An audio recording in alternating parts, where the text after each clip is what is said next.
Our next story is from Iran. And it's unlike anything you've heard before. Iranians are celebrating their World Cup loss. Yes, you heard that right. The people of Iran are rejoicing over their team's defeat in the FIFA World Cup. On Tuesday, the United States beat Iran 1-0 and advanced to the knockouts. One would expect Iranians to mourn the loss, but no, that wasn't the case. Let me now show you a video. It's from the capital, Tehran. On Tuesday night, people in Tehran's Chitgar district were heard cheering and whistling right after their team was defeated. Watch this.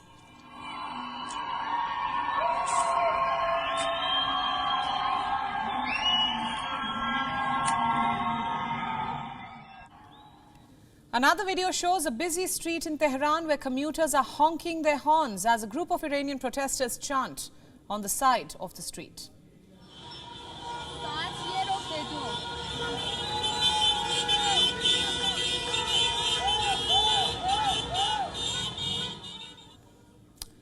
Then you have this video. It's from an undisclosed location. It shows a group of Iranians dancing on the streets, celebrating the victory of the American side.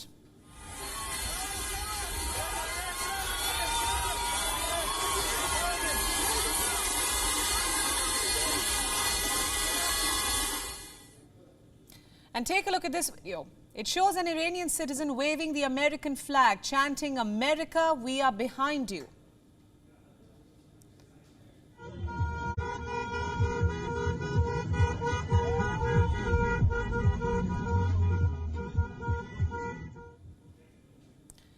When was the last time you saw citizens of a country celebrating their own team's loss? I can't recall any instance. This is truly unheard of. The question is, what explains this? Why are Iranians celebrating their loss? Because they see it as the regime's loss. You see, most Iranians agreed that their team represents the regime, not the people. The same regime that they're now challenging.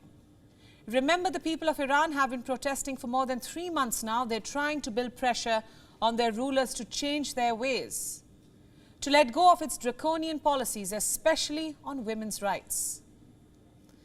The protests even reached the Qatar World Cup. Throughout the last 2 weeks, Iranians have used the World Cup as a platform to make their concerns heard. Iran has tried its best to censor them. Even the football team is said to have been threatened to not indulge the protesters and further their cause. So when the same team loses, the protesters try to portray it as a matter of national shame and try to embarrass the regime. It's as simple as that.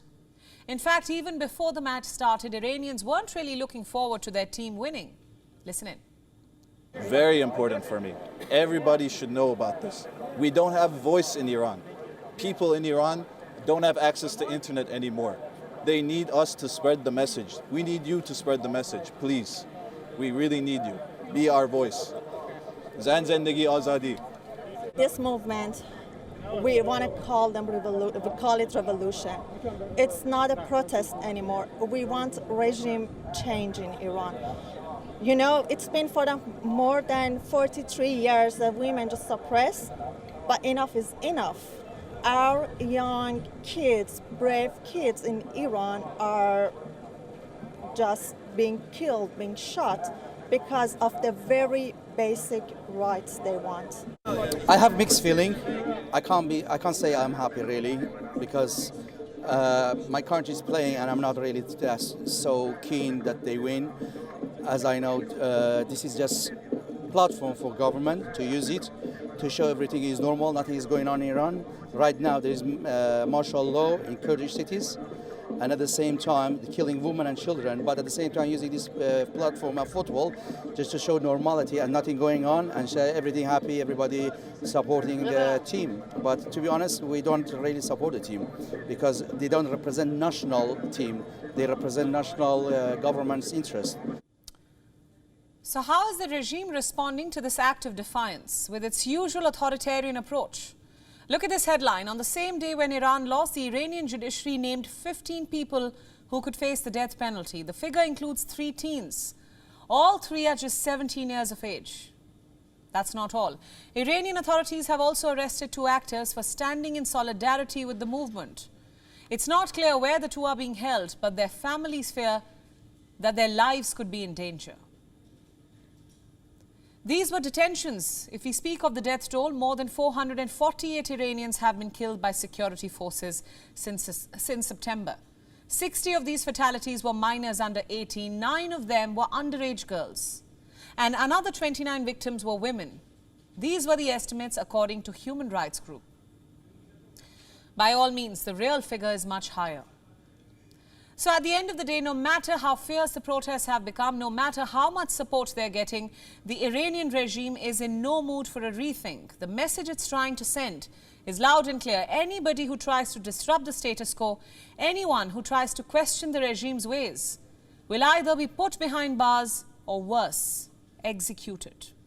WION World is now available in your country. Download the app now and get all the news updates on the move.